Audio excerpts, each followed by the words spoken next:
Há pouco tempo, uma pessoa me perguntou, né, encontrando ela na rua, ela me questionou, mas para que a gente fica estudando? Ela não faz parte do nosso grupo, ela é de uma outra casa. Se a gente não está praticando a mediunidade. Quem não está praticando a mediunidade, né? A vida é uma sessão mediúnica. Nós desdobramos todos os dias do corpo físico. É um fenômeno aos quais a gente vai conviver com o mundo espiritual, nós vamos lidar com espíritos doentes, com espíritos saudáveis. Nós assimilamos correntes mentais a todos os instantes, em todas as conversas, em todas as reflexões, assistindo televisão, e aquilo nos causando uma impressão, automaticamente nós já sintonizamos com uma onda de espíritos que pensam dessa forma. Nós verbalizamos o pensamento de espíritos que nos envolve, nós desobsessamos aqueles que estão, né, em processos de obsessão ferrenha através do sentimento, do conselho, do passe à distância, do olhar que projeta o magnetismo. Como não estamos trabalhando? Nós não estamos com a reunião de desobsessão, sim. Talvez essa demore ainda mais para voltar, porque uma reunião fechada, numa estrutura fechada, onde pessoas têm que conviver ali respirando mutuamente o mesmo ar, numa época de pandemia, de um vírus que se prolifera justamente pelas vias aéreas, com certeza essa vai ser a última reunião que nós vamos ter condições de colocar em prática, a não ser que a gente tenha um teste automático, né, de Covid à entrada da sala mediúnica. E ali você possa selecionar quem entra e quem não entra.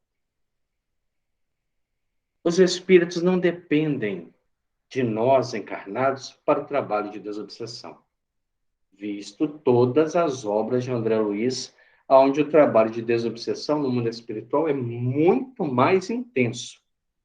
Médiuns afinizados, aqueles que podem trabalhar na reunião da casa espírita, eles são convocados a trabalhar no mundo espiritual. Porque quais são as qualificações para trabalhar na casa espírita? Eu tenho que estar em dia com os estudos, um comprometimento com a casa, com um comprometimento com a minha vivência daquilo que eu estou proliferando, com aquilo que eu estou professando, com aquilo que eu estou vivendo, dizendo, pregando. Então, se eu estou nesta condição e isso me garante a presença dentro da sala mediúnica para o trabalho de desobsessão, com certeza também me credencia ao trabalho de desobsessão do mundo espiritual. Se eu não estou sendo convocado, com certeza nem para o trabalho da casa espírita eu também estou em condições. Então, são reflexões que a gente às vezes não faz. Ah, não tem desobsessão. Como que não tem? Será que a desobsessão foi inventada por André Luiz quando ele lançou o livro Desobsessão? Antes daquilo ali nunca houve. Deus nunca teve recursos para promover a desobsessão porque não tinha médiums sentados em torno de uma mesa? Quando é que vamos desmaterializar o pensamento religioso? Então, os trabalhos continuam. Se eu não participo, é porque eu não estou em condição de participar nem dos trabalhos físicos. O trabalho físico é diferente. Eu vou e ninguém vai me julgar intimamente. Mas o trabalho espiritual, os espíritos medem a nossa vibração. E pela intensidade da minha vibração, que é a materialização dos meus desejos mais íntimos, eu me qualifico ou não para trabalhos de ordem espiritual. Então, estudar a mediunidade é um dever do médium a vida toda, porque durante todos os dias, durante todas as horas, acordado ou dormindo, nós estamos em trabalho mediúnico. A mediunidade é um sentido como ouvir, enxergar, sentir, falar. Ela está presente na nossa vida todos os dias e não uma hora por semana dentro da sala mediúnica.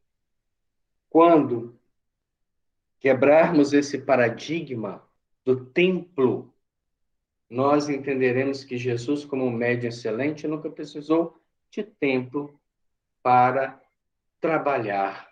com os espíritos nobres, com o Criador do qual ele era o emissário direto. Então, voltando para o nosso capítulo, nós estamos encerrando hoje o capítulo 2. Como se trajam os espíritos? A ação da mente na materialização de recursos, que são recursos de roupagem, de apresentação, de mobílias, de construções, de casas, de parques, jardins, de instituições, de educandário. Tudo isso está submetido ao poder mental. Este poder mental é o poder co-criador que herdamos do Pai Celestial. Aquele que expande o universo por uma ação que nós, na nossa pequenez, julgamos ser aquilo que temos pelo pensamento. Quando Deus pensa, o universo expande. Quando nós pensamos, nós mobilizamos o fluido cósmico universal nas construções temporárias, nas construções periféricas, em todas as estruturas do nosso perispírito. Diante desse capítulo, que foi um capítulo de profundas reflexões, Ivone Pereira ela fecha com 6 deduções a respeito da questão mental. E nós fomos até a 4ª na semana passada. 5ª dedução, ela escreve para nós que, possuindo propriedades plásticas tão sutis e melindrosas, falando do perispírito, e sendo o espírito arraigado à matéria, não obstante já desencarnado, então ela está falando do perispírito sutil e de um espírito extremamente materialista. Repercutirão, por isso mesmo, em sua mente ou no seu perispírito, porque há uma reciprocidade magnética, as impressões mais fortes ou acontecimentos que afetem o próprio cadáver, dado que poderosas transcendentes atrações magnéticas ligam ao corpo carnal o ser espiritual para a boa marcha da encarnação terrestre. E que, em muitos casos, tais afinidades se prolongam por algum tempo, ainda após a morte do envoltório carnal, e até mesmo após a sua total decomposição. Então, vamos tentar entender isso aqui, que isso aqui é muito polêmico. O que ela está falando para nós? Vamos supor que nós encarnamos nessa atual existência para viver uma existência de 90 anos. Então, há um planejamento, há uma tonificação orgânica para que a gente possa ser um espírito completista.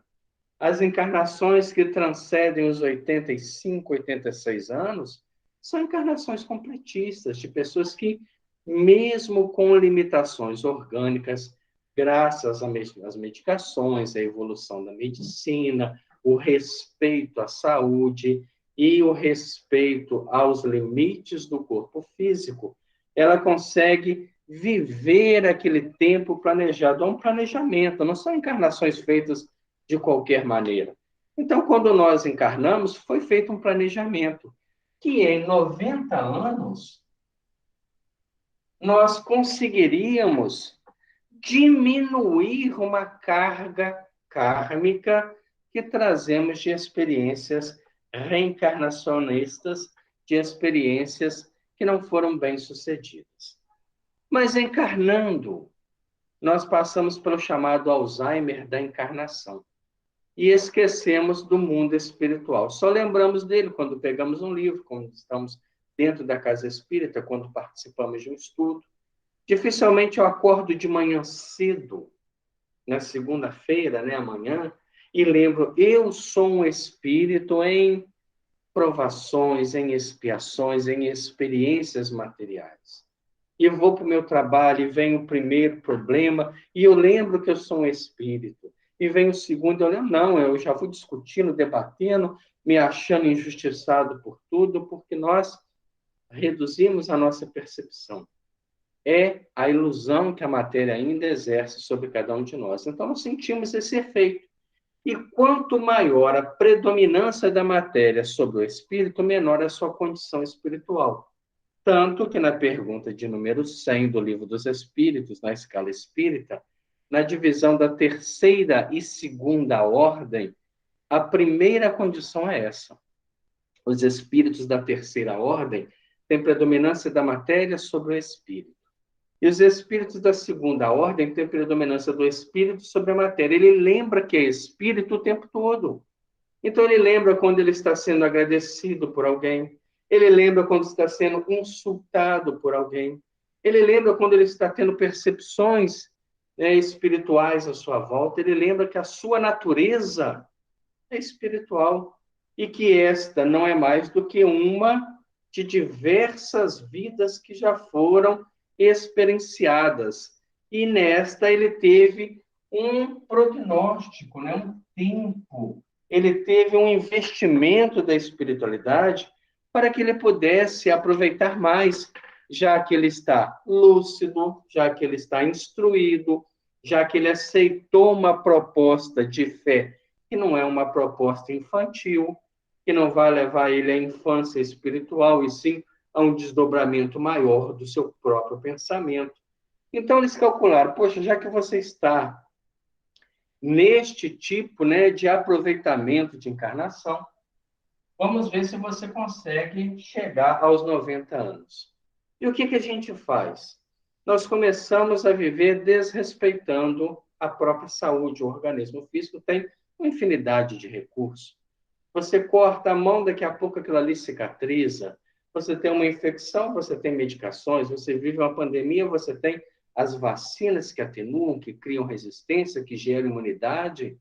Então, você tem recursos que justifiquem o respeito ao corpo físico. Mas algumas pessoas, e na maioria delas, esse respeito ele é diminuído pelos prazeres que a vida material concede. A pessoa faz um excesso de alimentação e passa do peso, e aumenta as taxas de colesterol e glicemia.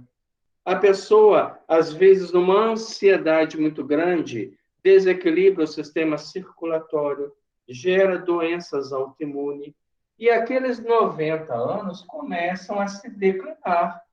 Daqui a pouco, quando chega aos 75 anos, aquele corpo físico ele já está em péssimas condições de sobrevivência. E por mais que haja aspiração de vida, os campos celulares, bombardeados pelos pensamentos infelizes e pelo comportamento desregrado, acabam acusando a falência. E vem a desencarnação.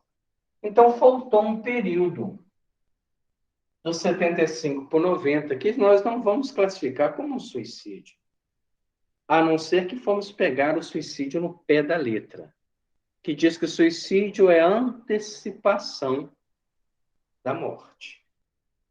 Ele não tinha uma programação e não houve uma antecipação, então é um suicídio indireto. Ele não deu um tiro na cabeça, não tomou, algo que lhe consumisse a saúde, mas ele aos poucos se envenenou com um comportamento desequilibrado, ele aos poucos não vivenciou, não respeitou os limites do corpo físico, e aí ele antecipa. E geralmente nós antecipamos através de trabalhos em excesso. Você quer ver um suicida indireto famoso? Allan Kardec, que foi alertado pelo seu médico que o excesso de trabalho estava consumindo a sua saúde e acabou rompendo um aneurisma. E ele desencarna aos 69 anos de idade.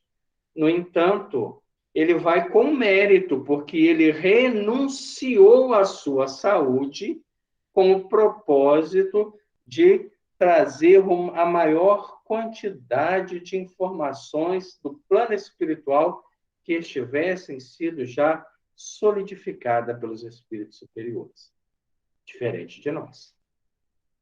Na maioria das vezes, nós desencarnamos antes por desrespeito, seja as leis de trânsito, as leis orgânicas. E esse antecipação da morte, nós não vamos descer o vale dos suicidas, não é isso. Mas nós carregamos impressões, porque nós, querendo ou não, não nos desencarnamos na época correta. Essas impressões negativas, essas consciências de culpa que surgem, vão se acumulando na nossa consciência espiritual, fazendo com que a gente, às vezes, se demore na adaptação da vida espiritual verdadeira. Quando há um suicídio direto, aquele que realmente quis, mesmo que por instantes, romper com a própria estrutura orgânica e veio a desencarnar, mesmo que o arrependimento se faça momentos depois, ele vai sofrer essa interferência magnética que ela fala. Por quê? Se o corpo somático e o corpo perispiritual, eles estão ligados molécula por molécula, para que o corpo somático possa liberar o corpo espiritual, processo que nós chamamos de desencarnação e não morte. Morte é quando não há mais vida orgânica. Desencarnação é quando o espírito se desliga do corpo físico. Isso não quer dizer que vai ser imediato. Isso pode levar horas, isso pode levar dias, pode levar meses e pode levar anos. Num processo de suicídio, esses laços estão muito rígidos, porque no corpo somático ainda há muita saúde orgânica, ainda há muito fluido vital. E quando há o rompimento, porque faz-se um choque genético que não consiga mais gerar o movimento da vida, este perispírito não se desliga. E aí ela coloca para nós o que é que acontece. Repercutirão, por isso mesmo, em sua mente ou no seu perispírito, impressões mais fortes ou acontecimentos que afetem o próprio cadáver. Então ele vai começar a sentir espiritualmente todo o processo de decomposição do corpo físico. Enquanto aquele corpo está se decompondo, que leva 1, 2, 3, 4, 5 meses, quando aquele corpo se decompõe, o espírito respira e expira um pouco mais de liberdade, mas mesmo assim a consciência de culpa do suicídio não lhe permite ascender à vida maior. É por isso que muitos de nós ainda temem a desencarnação. Quando conversamos isso em atendimentos fraternos, ou até mesmo em estudos voltados para a morte, nós vemos que algumas pessoas têm medo de serem enterradas vivas. E isso é um processo que já aconteceu, mas graças à evolução da tecnologia e da ciência não acontece mais. Mas de onde que vem esse medo?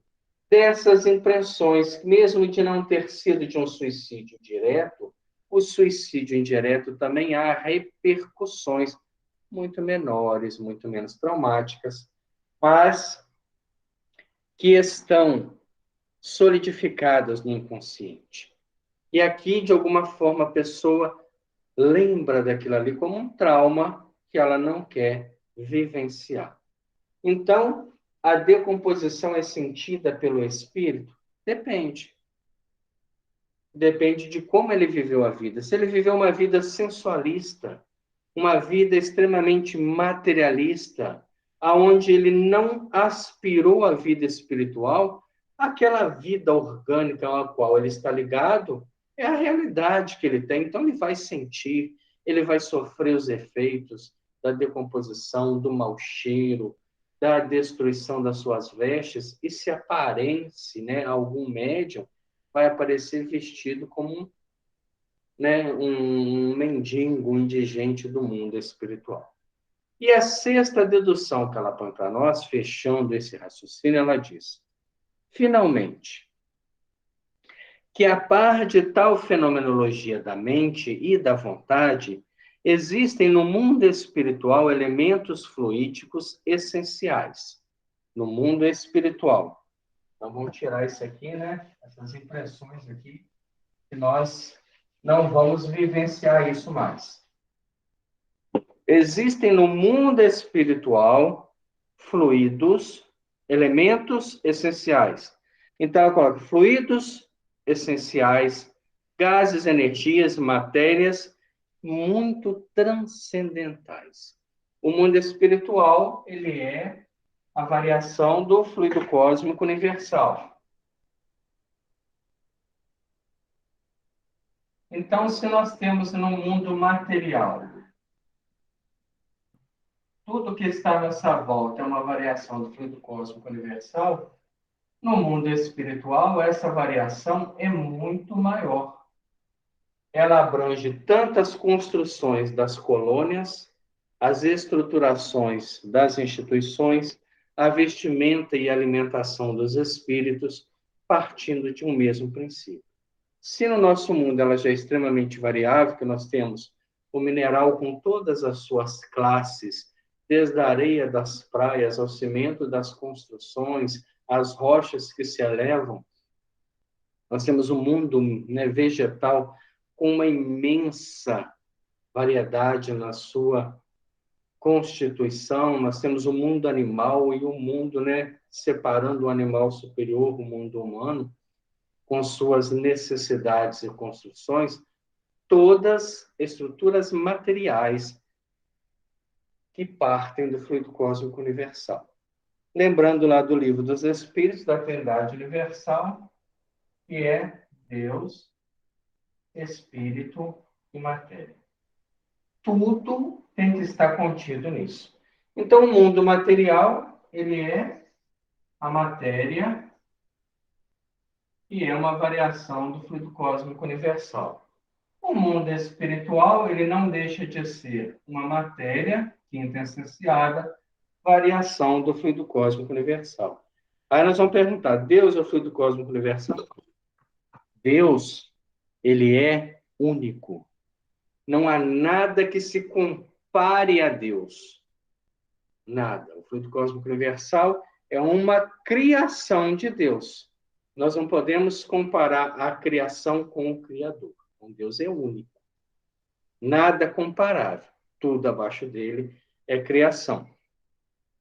Desconhecida dos homens e das entidades inferiores e medíocres, as quais, acionadas pela vontade do desencarnado e de elevada categoria moral e intelectual, se poderão transfundir em formosas aparências de indumentárias variadas que, evidente, pareceriam muito concretas, como realmente o são para o mundo espiritual, estruturadas em raios luminosos ou em vaporizações cintilantes. Então, ela aqui foi uma excursionista do mundo espiritual, através do desdobramento consciente, sempre guiada pelo Espírito Charles, por Frederico Chopin, por Bezerra de Menezes e outros que ela cita nesse próximo capítulo. Ela conheceu de perto, ainda quando encarnada, todas as construções possíveis para o mundo espiritual.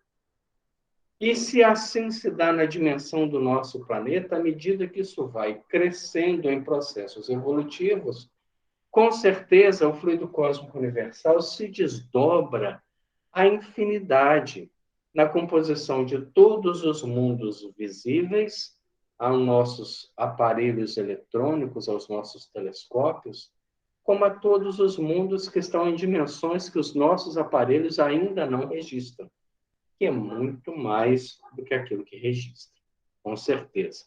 Isto é a propriedade, a infinidade do Criador. E ela encerra esse capítulo 2 dizendo: os homens, por sua vez, não trajam igualmente com os produtos da própria mente?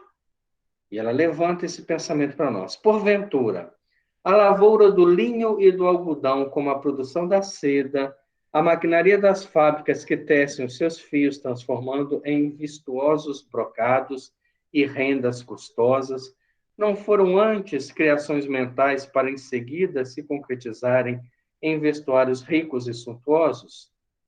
Quando o homem deseja alindar-se, não é a sua mente a primeira a criar aquilo que ele desejou, para depois ele próprio concretizar esse desejo na matéria de que dispõe no plano terreno, e o universo infinito, concreto, estável, eterno, não é produto da mente divina e não herda a humanidade do seu Criador parcelas de sua superioridade? Trabalhemos, pois, e vigiemos para que um dia os produtos de nossa força mental nos possam glorificar em vestes de luz na realidade da vida espiritual. Então, o que ela fala para nós? Aquilo que a gente vem comentando o capítulo todo. Se a gente vai, por exemplo, comprar uma roupa, você vai em uma que te agrada, mas aquela roupa, antes de ser criada e colocada na loja, ela passou pela mente de alguém. Alguém fez um desenho, um estilista, um costureiro, desenhou, idealizou a cor, a estampa, o modelo e construiu com recursos retirados desse nosso planeta. Se assim funciona aqui, no mundo espiritual não é diferente. Porém, o Livro dos Espíritos já nos esclarece: o pensamento para o espírito é o que é a mão para os homens. Da mesma forma que a gente precisa pegar, construir, cortar, costurar, alinhar para que aquele produto fique pronto, lá basta eles idealizarem. Espíritos que se preparam para isso. Aqueles que não se preparam fazem construções quase que imediatas, sem beleza, sem nenhum tipo de condições superior. Fazem espontaneamente, sem sequer notarem que estão fazendo, sentindo muitas das vezes reflexos da vida material. E aí a gente encerra esse capítulo como se trajam os espíritos, sabendo que ele foi para nós um capítulo extremamente esclarecedor da vida espiritual. Que quando chegarmos à vida espiritual, se estivermos vestidos com a vestimenta, com a indumentária, da última que o corpo físico fez, usou, nós já teremos a ideia que nós vamos modificá-la, assim como a aparência, assim como no plano espiritual ninguém precisa usar óculos, assim como lá ninguém vai ter prótese dentária, ninguém vai ficar necessitando de muletas para andar, somente aqueles que gostam disso ou precisam disso para algum tipo de reconhecimento. No capítulo 3 desta obra, que é uma obra de introdução à vida espiritual na Terra, ela vai começar a citar o seu convívio com os espíritos. Antes, capítulo 4 em diante, já são as experimentações e as viagens astrais. Mas esse capítulo ele é muito rico porque como é conviver com os espíritos? Será que eu penso e sei qual é o tipo de espírito que convive comigo? É aquele pensamento, né? Nós vivemos aqui, mas sem a lembrança que somos espíritos. Todos nós, livro Mecanismo da Mediunidade, estudamos. Quando nos intensificamos na prática da vivência espiritual, atraímos para junto de nós espíritos amigos, e alguns deles podem se tornar guarda dos fenômenos mediúnicos, aquilo que nós vulgarmente definimos como guias e mentores espirituais. Mas nós convivemos com espíritos. Agora, neste ambiente que nós estamos, seja no quarto, na sala, na copa, aonde nós estamos fazendo essa reflexão, tem espíritos. Do lado de fora da minha casa, na rua, na via pública, tem espíritos. Na praça, no centro, onde os jovens se encontram, conversam, está lotado de espíritos. Porque estes vários preferem a vida material à vida espiritual e são atraídos pelo pensamento, pela equação dos sentimentos daqueles que o chamam. Então, se o nosso convívio dentro do nosso lar, que é um templo, é um convívio saudável, é um convívio respeitoso, é um convívio de elevação moral, é um convívio onde a prece tem o seu espaço e tem o seu campo de ação, A convivência de espíritos são aqueles simpáticos a esses valores. Mas se o meu lar é um lar desequilibrado, um lar onde se fala palavras chulas, onde se vê programação inútil, aonde se assiste filmes que têm uma proposta de conteúdo totalmente desvinculada com a proposta de progresso espiritual, aonde as pessoas não se respeitam, onde há briga, discussões, ciúme, inveja, orgulho, há espíritos deste mesmo naipe vivendo ali. Nos ambientes externos das casas, eles são aqueles que vivem no campo social. E se a Terra tem 7 bilhões de espíritos encarnados, segundo os espíritos, há 21 bilhões desencarnados ao seu redor. Grande maioria desses estão nas imediações do planeta. Vivendo, trocando experiência, alimentando vícios, alimentando-se nas nossas mesas, dormindo nas nossas camas, trocando experiências íntimas, porque estamos vinculados com eles e não os libertamos e não nos libertamos, apesar de todo o conhecimento e a fé que professamos. No entanto, Ivone Pereira, por ser já um espírito que renunciou muito durante a vida, vemos que é uma médium desconhecida até do movimento espírita, porque não é uma médium que buscou reconhecimento. Era uma pessoa simples, uma pessoa trabalhadora, uma pessoa que não se envolveu em nenhum compromisso familiar, que ajudou, né, e conviveu com a irmã durante muito tempo, que trabalhou na cidade próxima de Juiz de Fora, na Casa Espírita, e depois no Rio de Janeiro, onde cresceu muito seu trabalho espiritual. Mas era um espírito intimamente nobre. Tão nobre que a sua companhia espiritual é de nos assustar. Um deles, ela cita que é a presença de Frederico Chopin, um músico polonês, na sua vida. Era um amigo íntimo. Um amigo que, em certa oportunidade, fez uma proposta para que ela estudasse música e ele pudesse psicografar partituras musicais através dela, o que ela achou impossível.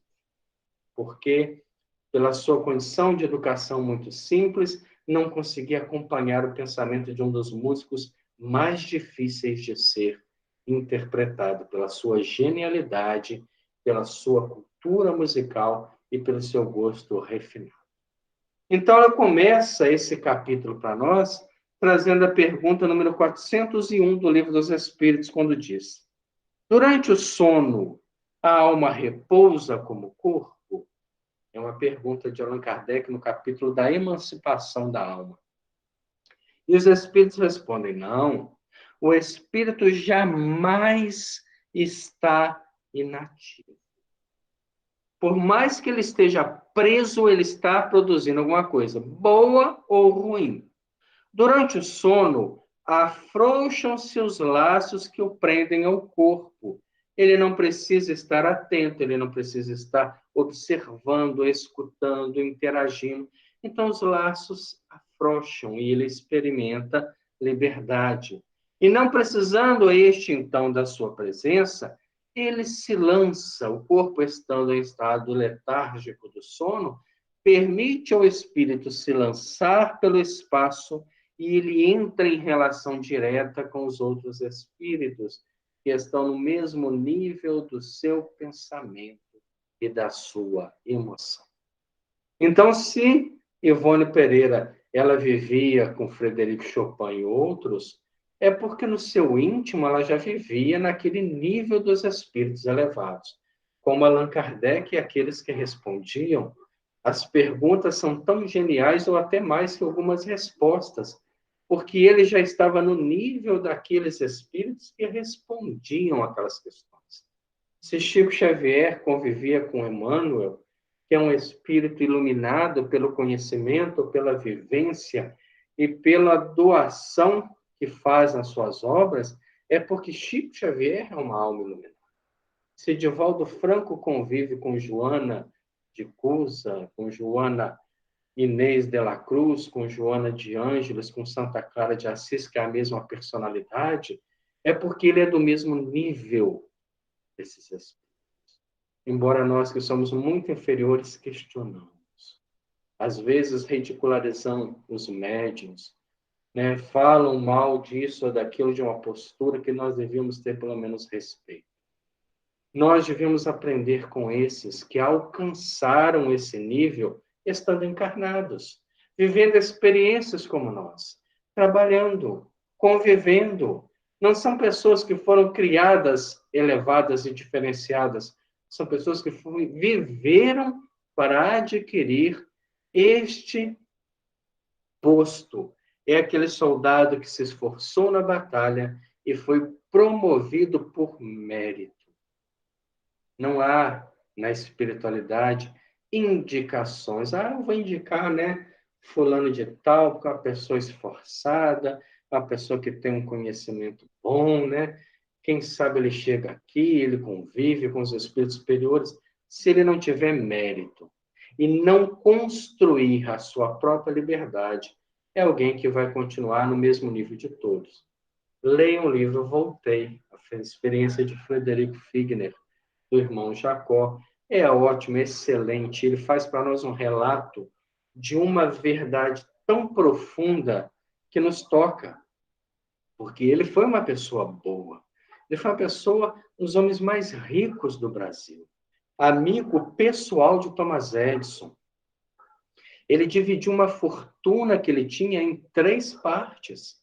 Uma parte para a família, a outra parte ele construiu a Federação Espírita Brasileira, ele doou as obras de Chico Xavier, mas ele não conseguiu se iluminar na vida, porque apesar de muito conhecimento e de estar nesse meio desprendendo-se dos bens materiais, ainda não vinha acendido a luz espiritual da renúncia, de você orar por aqueles que perseguem, caluniam, e isso ele vai fazer no mundo espiritual.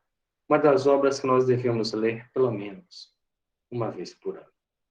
Para que quando nós voltarmos, possamos chegar no mundo espiritual cientes daquilo que fizemos e deixamos de fazer, sem ilusões, para não criar a insatisfação que o nosso companheiro passou. Mas ela conta para nós esse capítulo dizendo: no importante livro Fatos Espíritas, de William Crookes, William Crookes é aquele químico físico britânico que foi contratado pela coroa britânica à época para investigar fenômenos espirituais. E, de preferência, desmascarar os fenômenos espirituais. E ele, como um cientista nato, como uma pessoa de uma seriedade acima de tudo, ele fez uma série de experimentações. E ele recebeu auxílio da médium Florence Cook, que se submeteu a todas as investigações científicas na produção do fenômeno de materialização.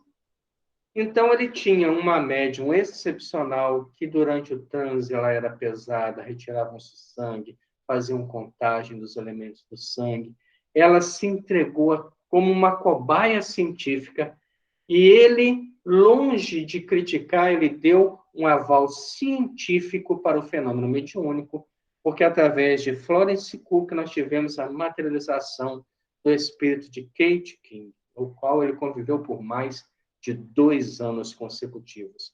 Então, ele é o primeiro cientista que dá um aval à doutrina espírita, pelo menos ao mediunismo, dizendo: isso não é possível, isto é real. Então, o sábio investigador das personalidades invisíveis, que deixa esse livro, Fatos Espíritas, é um dos livros que ele deixa. Nesse livro existem 2 tópicos interessantes. O primeiro é referente à aparição de mãos luminosas visíveis à luz ordinária. Então, era a materialização de mãos, mesmo com as luzes, elas se materializavam.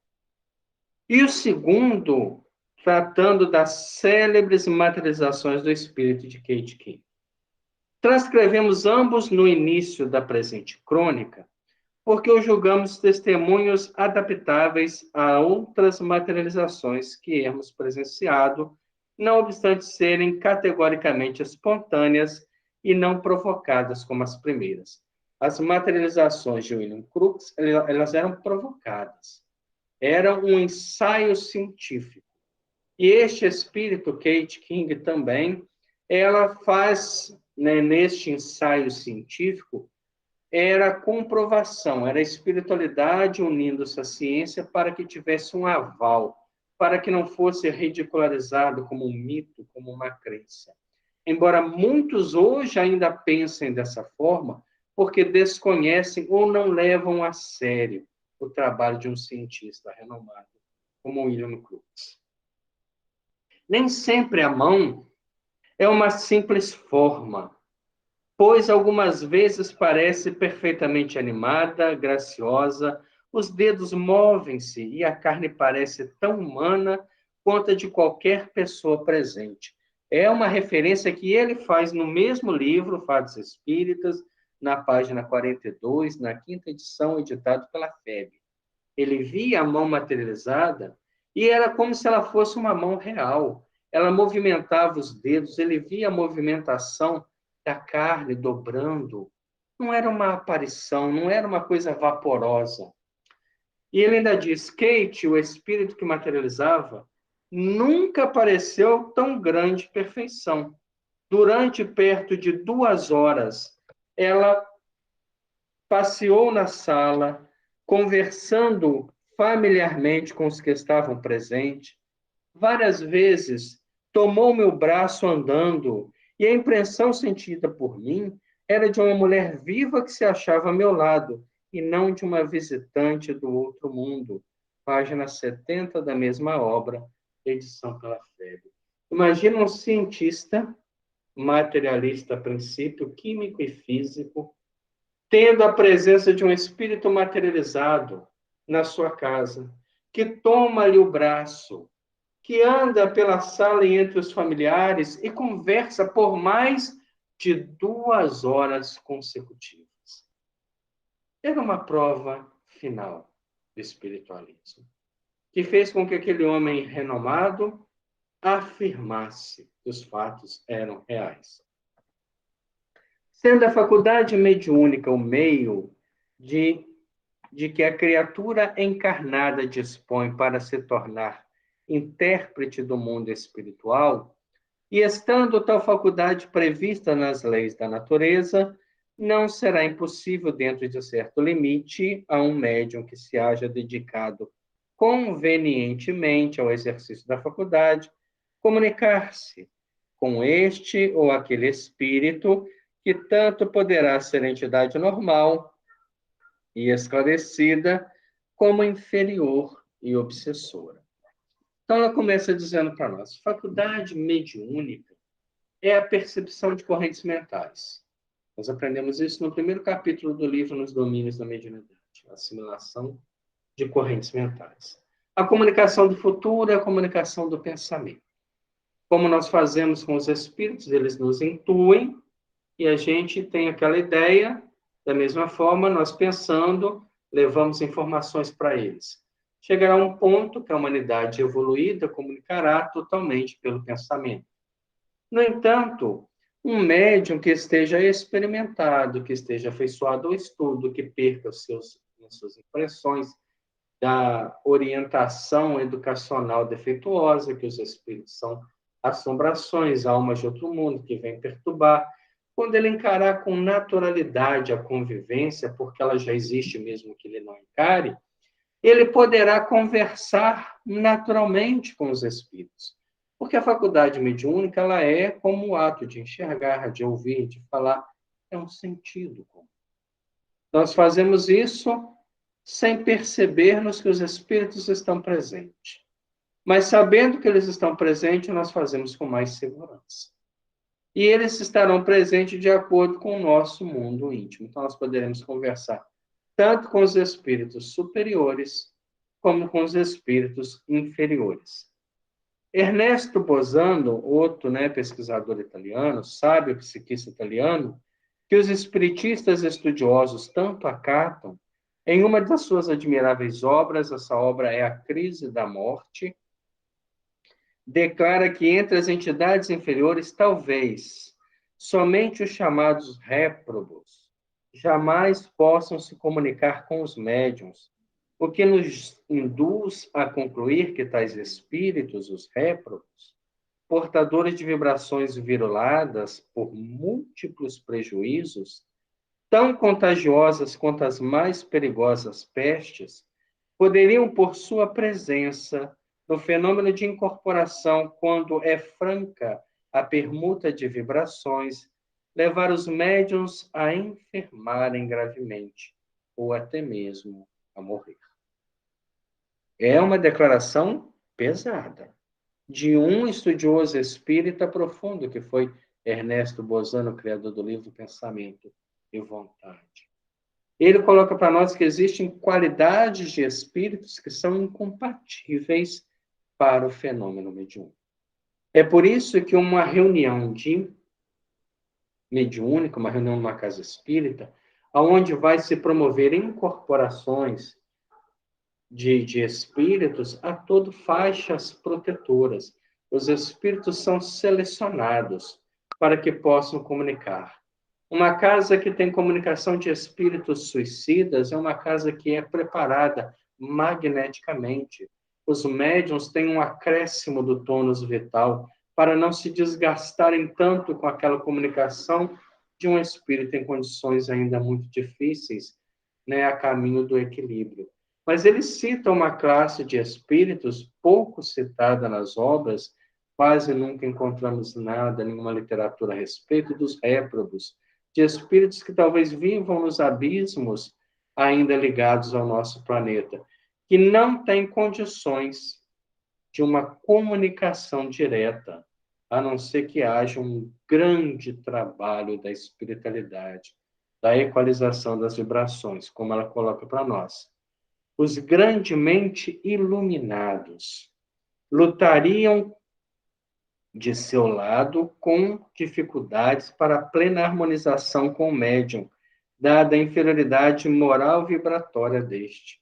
Então, quando os espíritos mais inferiores comunicam que não sejam desta classe, e os espíritos superiores preveem algum déficit, eles fazem toda uma infusão magnética. A reunião ela é distribuída em todos os médiuns, para que cada um ajude na saúde orgânica e magnética do outro. Então, nós temos que estar muito preparados para os trabalhos mediúnicos específicos. Não os da nossa casa, porque na nossa casa também se faz.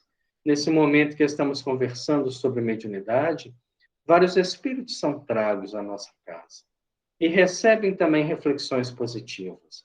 A espiritualidade que trabalha conosco faz uma varredura nos cômodos, e alguns deles são encaminhados às casas de tratamento. Assim são as reuniões de orientação evangélica. Quando os oradores promovem reflexões positivas, e os espíritos que ali estão, sentindo aquelas reflexões, vão se adocicando para a proposta espiritual.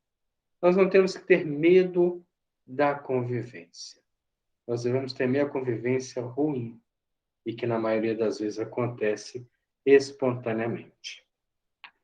Para a gente encerrar hoje, só mais esse parágrafo. Não obstante, possuem eles tantos meios que os homens ignoram de transmitir seus pensamentos e ideias, suas influenciações. Se infiltram tão sutilmente, de forma tão variada, nos meandros de uma faculdade mediúnica, que frequentemente os homens recebem lições e conselhos dessas entidades grandiosas, ignorando que sejam delas, pois de regra, individualidades espirituais dessa categoria, sobretudo aquelas cujos nomes foram conhecidos na Terra, tomam pseudônimos, a fim de se fazerem acreditados, visto que a verdadeira identidade seria posta em dúvida ou causaria escândalo ao mesmo tempo que acarretaria desabores ao médium, o que um espírito elevado sempre costuma evitar. O que a gente tira nesse parágrafo? Se nós começamos hoje no trabalho mediúnico, a entidade fala, eu sou fulano de tal, um nome vultuoso, um nome conhecido, um nome admirado na história, tome cuidado. Isso pode ser uma armadilha muito grande dos espíritos inferiores. Porque se ele é realmente aquela personalidade, ele vai dar um nome comum ou um nome desconhecido, porque ele quer ser conhecido pela sua obra e não pelo seu nome. Há uma necessidade hoje em dia dos médiuns procurarem credibilidade no nome. Ah, mas é uma comunicação do espírito fulano de tal, do espírito ciclano. Leia a comunicação, vê se ela é condizente com ele. Allan Kardec nos ensinou a negar, a rejeitar 99 verdades antes de aceitar uma mentira. Joana de Ângeles deu um chá de cadeira a Divaldo até dizer quem era, para que ele também não se sentisse envaidecido de ter uma personalidade tão importante para a história da Bahia, e renunciou à própria vida em defesa do convento na invasão que houve naquela época. Então, se hoje eu estou psicografando na casa espírita e, de repente, a entidade que firma o nome é um vulto muito grande, tome cuidado. Leia o conteúdo. Veja se aquilo que eu vivo justifica a presença de um espírito tão importante, porque pode ser uma armadilha. Como, da mesma forma, não descuide totalmente do nome para que o espírito não seja rechaçado. Se for um espírito superior, o nome pouco importa. O importante é o conteúdo que está na mensagem. Toda vez que lermos alguma coisa, não se atenha apenas ao nome, mas principalmente ao conteúdo. No livro dos Médiuns, capítulo final, há um capítulo sobre as comunicações apócrifas. Comunicações até belas, mas que não dizem nada. Há comunicações que são atribuídas até Jesus de Nazaré. Médiuns que, naquele momento, pela sua invigilância, acabaram derrapando na percepção dos espíritos que usavam eles. E eles se infiltram na vontade de desequilibrar as casas, as reuniões sérias. Então, nós vamos